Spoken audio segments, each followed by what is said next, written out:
শরীরের কোন অঙ্গ দিয়ে প্রাণ নির্গত হয়? আত্মা কিভাবে শরীর থেকে বের হয়? সৎকার কেন করা হয়? নমস্কার বন্ধুরা, সেবা দৃষ্টি চ্যানেলে সকলকে জানাই স্বাগত। বন্ধুরা, মৃত্যু কেন হয়? মৃত্যুর পূর্বে আত্মা কোথায় থাকে? মৃত্যুর পর আত্মা কিভাবে শরীর থেকে বের হয়? শরীর ত্যাগ করার পর আত্মা কোথায় থাকে? তার মাধ্যম হলো দুটি কান, দুটি চোখ, নাকের দুটি ছিদ্র এবং দুটি রেচনাঙ্গ। আরেকটি মত অনুসারে আত্মার তিনটি গতি আছে।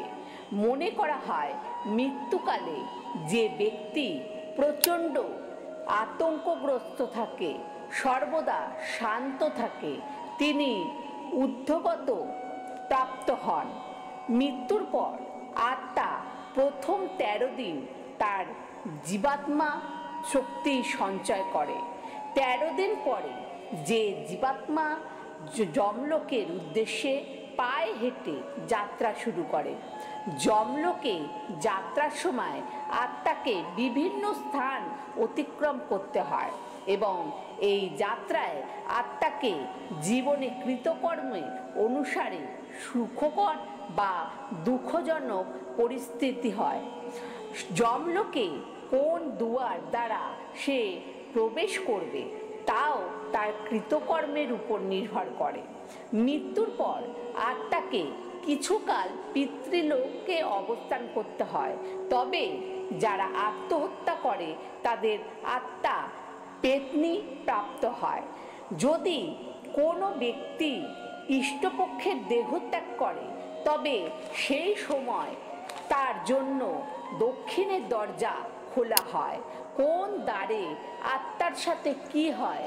দক্ষিণায়নের সময় যাদের মৃত্যু ঘটে, মৃত্যুর পর তাদের চরম শাস্তি ভোগ করতে হয় বলে মনে করা হয়। শ্রী বিষ্ণু বাহন গরুর পাখি একবার তাকে জিজ্ঞাসা করেন, মৃত্যুর পর আত্মার সঙ্গে কি হয়?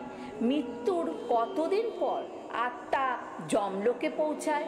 এই উত্তরে ভগবান শ্রী বিষ্ণু যা বলেন তাই গরুড় পুরাণে উল্লেখিত আছে। গরুড় পুরাণ অনুযায়ী ঊর্জা বা আত্মা কখনোই নষ্ট হয় না, তা শুধুমাত্র একটা শরীর ত্যাগ করে অন্য শরীর ধারণ করেন।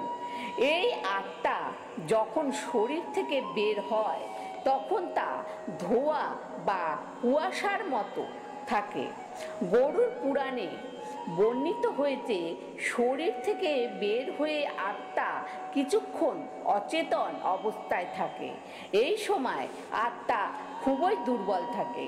কিছুক্ষণ পর যখন সে আর চেতনা ফিরে পায় তখন নিজের পরিবারের লোকজনদের ডাকতে থাকে, কিন্তু তার আওয়াজ কেউ শুনতে পায় না। ফলে আত্মাটি খুবই কষ্ট পায়। এই সময় যমলোক থেকে দুজন যমদূত আসে এবং ওই আত্মাকে যমলোকে নিয়ে যাওয়ার জন্য সেই আত্মা তখন পুনরায় নিজ শরীর প্রবেশ করতে চাইলে যমদূতেরা তাকে শরীরে প্রবেশ করতে বাধা দেয়।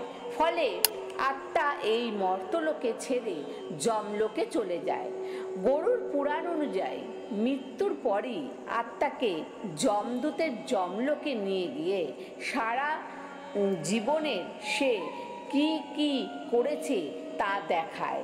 সেখানেই তার পাপ পুণ্যের হিসাব করা হয়। কিন্তু তখনও আত্মা তার পরিবারের মায়া থেকে সম্পূর্ণ মুক্ত হতে পারে না বলে 24 ঘন্টার পর তাকে আবার সেখানে ফিরিয়ে আনা হয়। এরপর 13 দিন সেই বিদ্রোহী আত্মা সেখানে ঘোরাফেরা করে এবং নিজের কাছের মানুষদের ডাকতে থাকেন, কিন্তু দেহ না থাকায় তার আওয়াজ কেউ শুনতে পায় না। তার শরীরটাই দাহ করা হয়ে যায় বলে শেষে সেটিকে প্রবেশ করতে পারে না। সেই আত্মার ইহজগতের টান ক্রমশ দুর্বল হতে থাকে। তখন তিনি পায়ে হেঁটে যমলোকের উদ্দেশ্যে রওনা দেয়। যমলোকে পৌঁছাতে সময় লাগে 1 বছর। পিণ্ডদানের সময় যে খাদ্য তাকে উৎসর্গ করা হয় সেই খাদ্যই তাকে যমলোকে পৌঁছানোর শক্তি প্রদান করে। কিন্তু যার পিণ্ডদান হয় না তাকে যমদূতেরা টেনে হিজড়ে যমলোকে নিয়ে যায়, যার জন্য প্রচণ্ড কষ্ট হয়। মানব জীবনে শেষ যজ্ঞ হলো অন্ত্যেষ্টিক্রিয়া। শাস্ত্রমতে সূর্যাস্তের পর কখনো অন্ত্যেষ্টিক্রিয়া করা হয় না। এর কারণ হিসাবে মনে করা হয় রাত্রিবেলা স্বর্গের দ্বার বন্ধ থাকে এবং নরকের দ্বার খুলে যায়। তাই রাত্রে মৃতদেহ দাহ করা হলে সেই ব্যক্তির আত্মা নরকে স্থান পাবে। এই কারণে সূর্যাস্তের পর কোনো ব্যক্তির মৃত্যু হলে তার মৃতদেহ বাড়িতেই রাখতে হয়। তখন মৃতদেহের পাশে কাউকে না কাউকে উপস্থিত থাকতে হয়। গরুড় পুরাণ অনুযায়ী মৃতদেহ একা ফেলে রাখলে তাতে অশুভ আত্মা প্রবেশ করতে পারে, এতে সেই পরিবারে ক্ষতি হওয়ার সম্ভাবনা থাকে। তাই অন্ত্যেষ্টিক্রিয়া না হওয়া পর্যন্ত মৃতদেহ একা রাখতে নেই। মৃতদেহ একা পড়ে থাকলে তাতে যদি পচন ধরতে শুরু করে মানুষ তা উপলব্ধি করতে পারে না। এছাড়াও মৃতদেহ অসুরক্ষিত